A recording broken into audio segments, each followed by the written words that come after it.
Halos sa linggong sunod-sunod ang lakad nila ni Greco. Kaya naman pansamantalang nawala ang alalahanin ng dalaga. Lalo pa at nang gabi manggaling sila ng party ay sinabi nitong special siya sa kanya. Aaminin niya, nahulog na siya sa binata. No, mas tamang sabihing pareho sila ng nararamdaman. Kaya lang natatakot sila sa maaaring mangyari. Alam niya magiging sagabal siya rito kung paiiralin niya ang nararamdaman niya. Ngunit si Greco pa rin ang higit na nakakaalam na magiging desisyon nito. Napagod ka? Tanong nito at iniabot sa kanya ang tuwalya. Not really, pero pahinga muna siguro ako rito. Sagot niya nakangiti. Nasa isang private island silang dalawa ngayon at sinusulit ang tanawin. Napakaganda ng view dito. Daig pa nila sina Adan at Eva kung minsan, lalo na kung gabi. Wala silang pakialam sa paligid. Tuwing umaga ay bumabalik sina Leandro at ang ibang bodyguards upang magbantay. Ngunit mas madalas na sila lang sa isla. Ashley, nilingon niya ang lalaking pinag-alayan niya ng buo niyang pagkatao. Si Greco Roman, isang mafia lord. May magulong mundo, nakakatakot magalit ngunit may kabutihan taglay din. If only I keep you, I will. Dugtong pa nito. Ano bang sinasabi mo? Huwag mo na nga akong paasahin. Alam ko namang mahihirapan ka lang kung pipilitin mo. Ngumiti ito ng mapait. Salamat sa pag-unawa ng sitwasyon natin, Ashley. Ngayon lang ako nakaramdam ng ganito. Ngunit pakiramdam ko, bigo ako. Lumapit siya sa binata at saka niyakap ito. Alipin mo lang naman ako, Greco. Wala akong magagawa kung tatapusin mo kung anong meron tayo. Paano kung sabihin ko sa'yo na hindi basta alipin ang turing ko sa'yo? Hindi naman natin mapapanindigan, kaya wag na lang natin subukan. Umayo siya ng upo at saka hinarap ang dalaga. Malungkot ang mga mata ng babaeng minamahal niya. Ayaw niya makita si Ashley na ganoon. Kung mababawi ko lang ang nabitawan kong salita. Aniya, wag mo na lang ipilit, naintindihan naman kita. Sagot nito. Mahihintay mo kaya ako? Halika na nga, balik na lang tayo sa dagat. Wag mo nang isipin ang bagay na yan. Sa ngayon, sulitin na lang natin ang oras na magkasama pa tayo. Iwas niya at saka tumakbo sa dagat. Kasabay noon ay ang paglaglag ng kanyang mga luha. Hindi niya lubos maisip na maghihiwalay sila ni Greco matapos ang linggong ito. Sinundan niya ang dalaga naglalaro ng tubig sa dalampasigan. Naghabulan sila na tila mga bata hanggang sa mahuli niya ito at naihiga niya ito sa buhanginan. You're special to me, Ashley. You changed my life. But you can keep me. Hindi siya sumagot. Paggusahinaggan niya ito ng buong pagmamahal. Halik na matamis na may pait. Dahil alam niyang pagkatapos na masayang mga sandaling ito, mawawala na sa kanya ang dalaga. Nauwi ang mga simpleng halik sa mapusok na pagnanasa nila sa isa't isa. Buong pagmamahal na inalay ulit ni Ashley ang sarili sa lalaking umaalipin sa puso niya. Na makabalik sila sa mansyon ay biglang nagbago ang lahat. Naroon pa rin ang dalaga, ngunit hindi na niya nakikita si Greco. Kapag tinatanong naman niya si Leandro ay hindi ito sumasagot. Nagbibigay lang ito ng instruction sa kanya. Patawarin mo ko, Ashley. Aniya habang nakikitang umiiyak ang dalaga sa kama nito. Hanggang sa monitor na lang niya ito nakikita, ni hindi niya ito mahawakan tulad ng dati. Napapitlag siya na magring ang telepono niya. Kailangan natin mag-usap. Anang Big Boss sa kabilang linya. Kailan? Tanong niya rito. Mamayang gabi. Yun lang at di na siya hinintay nitong makasagot at pinatay na nito ang tawag sa kanya. Napapuntang hininga siya. Aalis na naman siya.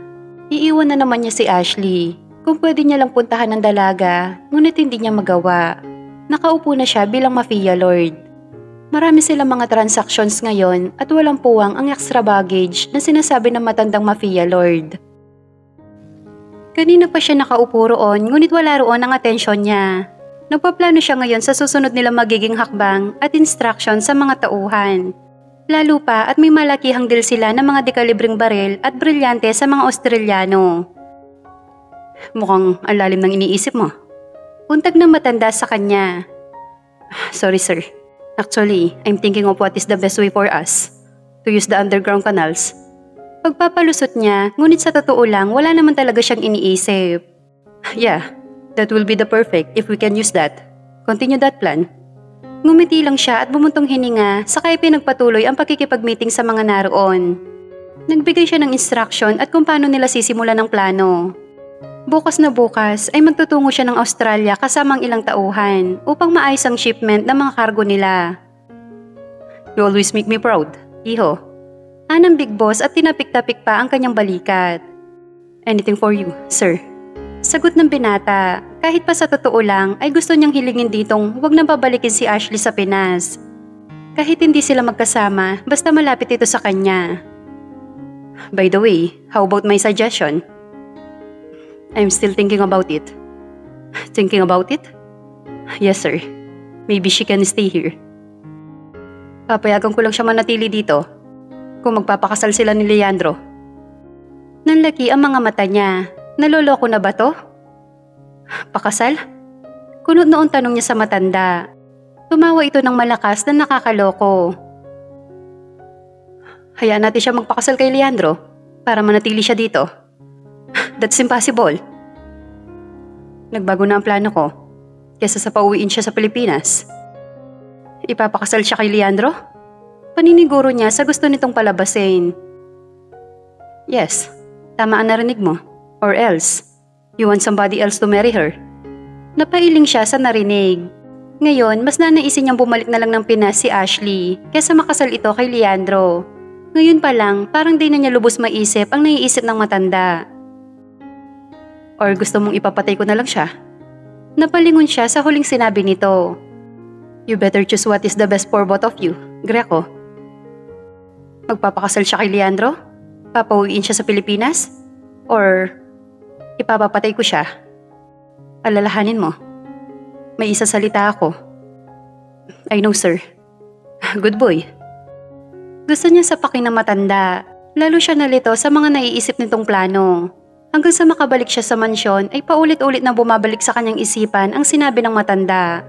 Bakit nga ba hindi na lang niya ito pabalikin sa Pinas nang gayon ay mamuhay ito muli ng maayos? Pinuksan nito ang kanyang monitor at pinanood niya ito habang natutulog. Namimiss na niya ang dalaga. Miss na niya ito. Naiwan ang kanyang puso sa Mexico, sa kanyang mansyon kung saan naroon ang dalaga minamahal.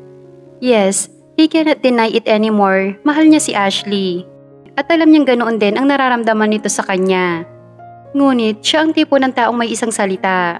Hindi siya bumibigo o sumisira sa anumang nabitawan niyang salita. Tulad na lang ng pangako niyang uupo siya sa mafia bilang pinakamataas na pinuno. No extra baggage. Which is true. Alam niyang kaya niyang panindigan ang bagay na yon, but not until he met Ashley. Lula ng private plane ay nagtungo siya sa Australia kasamang ilang investors ng kanilang negosyo sa underground. Malaki ang tiwala sa kanya ng kanilang big boss. Hindi na nga pala ito ang boss ngayon, siya na. Ngunit kahit ganon ay hindi niya mabali ang nasabi niya rito, ang naipangako niya. Magsisilbi muna siya sa underground ngayon. Magbabagong buhay siya. Gusto niyang makasama si Ashley. Hindi muna sa ngayon, kailangan niya lang munang panindigan ang nauna niyang nabitawang salita. Malaya nang nakakalabas ng kwarto si Ashley at nakakapaglibot-libot sa buong paligid. Ngunit wala siyang ganang lumabas. Ayaw niyang makihalubilo sa kanila. Tanging si Leandro lang ang nakakausap nito. Ngunit sa tuwing tatanungin niya ito tungkol kay Greco, ay tanging busy na siya ngayon sa underground ang isinasagot nito sa kanya. Isang hindi inaasahang bisita ang dumating ng araw na yon. Si Senor Graciano Perez, ang dating big boss.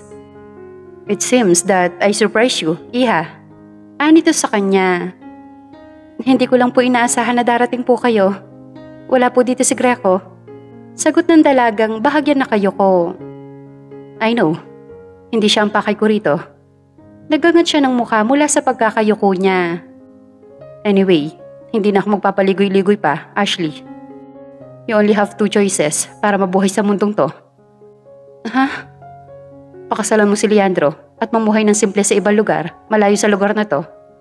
O gusto mong utusan ko ang mga tauhan ko na patayin si Greco? Nanlaki ang mga mata ng dalaga. Tama ba ang narinig niya? Nahihibang ba ang matandang to? Ano? Aniya. Maging si Leandro na nakikinig lang sa isang sulok ay nagulat sa narinig. But sir, anito sa matanda. Pareho kayong walang choice. Alam ko mahalaga si Greco sa buhay mo. Pati sa akin. Pero kung pareho kayong hindi pipili kung anong pinakamaganda, mamamatay na siya. How dare you? Inis na tura ng dalaga naguguluhan na sa mga naririnig niya.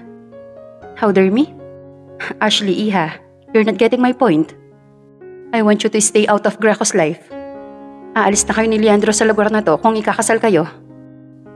Boss, you're asking us too much. Agaw ni Leandro.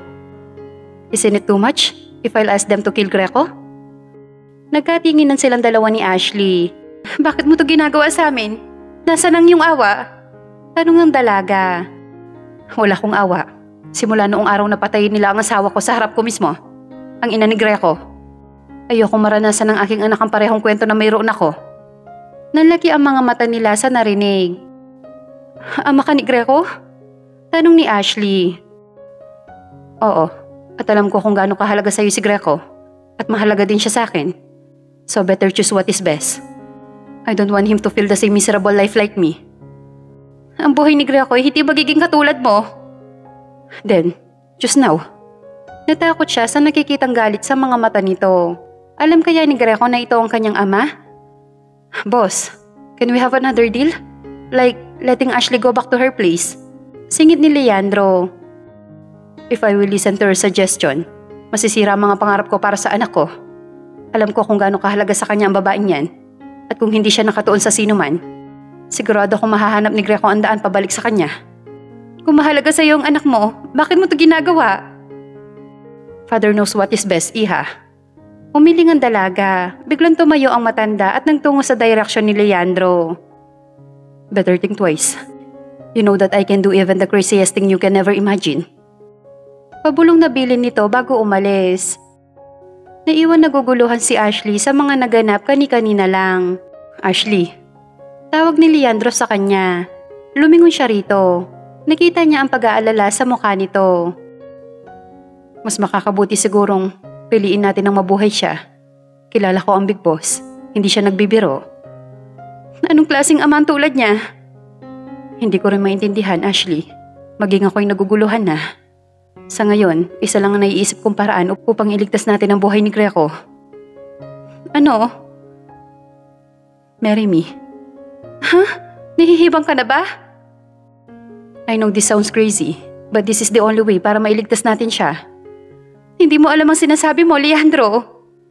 Alam ko. Pareho tayo magsasakripisyo para sa kanya, para mabuhay siya.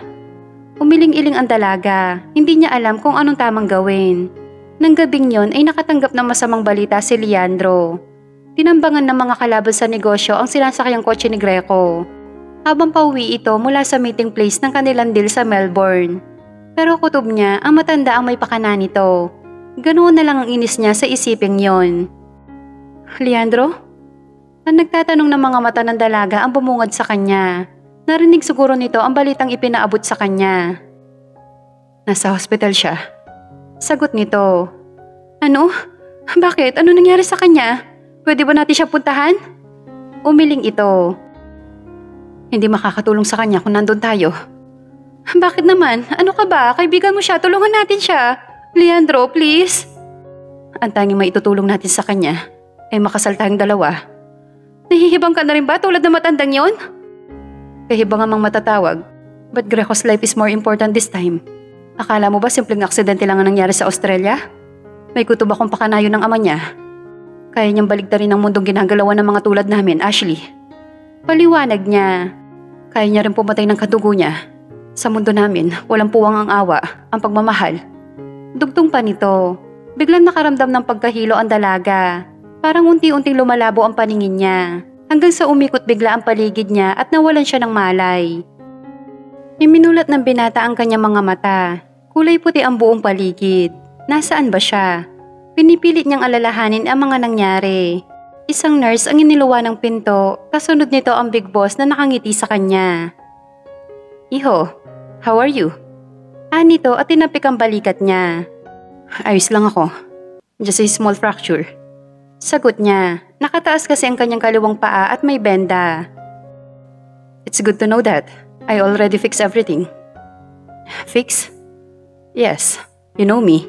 When I want it, I'll have it. What do you mean?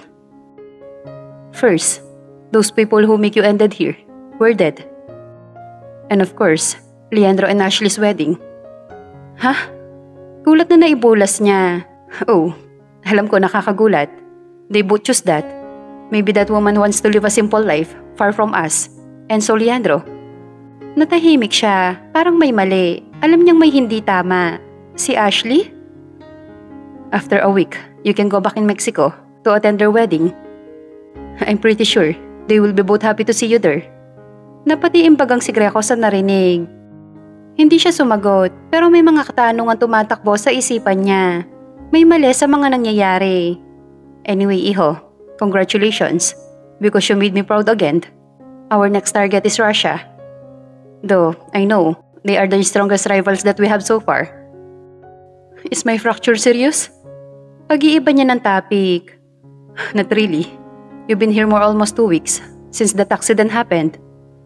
2 weeks? Yes. Naguluhan siyang lalo. Bakit parang kahapon lang nangyari ang lahat? Tapos ngayon, 2 weeks na pala? Ano ba nangyari sa kanya? Ang alam niya lang, pabalik na siya mula sa katatapos lang na deal bago maganap ang aksidente.